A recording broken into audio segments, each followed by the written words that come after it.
Hello everybody. So today I finally got my shipment from UPS on something that I ordered a couple of weeks ago, and it was actually to replace a return that I had sent back to Car ID. I had bought and installed, as you can see in previous videos, a aFe cold air intake system for my 2020 Alfa Romeo Giulia. So this came in because I had returned that cold air intake. So quickly, let's just go over what we have here. This is going to be my filter. Now, some of you might wonder, okay, why did he go and do that? Well, I have my reasons, and I will explain why. So let's just open this up here. It's nothing special. This isn't some kind of magical unveiling.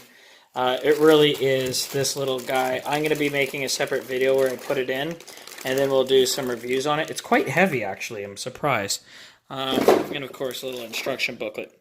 What's neat about this filter here is that this filter should not and will not void the warranty, as they state. The cold air intake, not only would it void the warranty, but it was actually setting off codes in my car. The car did not like the amount of air it was getting, and that was becoming a big issue.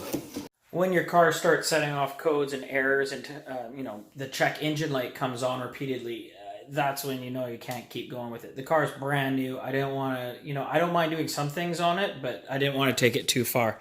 So again, I returned it, I got my refund, and I went and got this for about $100 American. They even gave me some credit as well. So we're going to do a video on this, and we'll do some kind of before and afters and a little bit of driving impressions for you guys as well.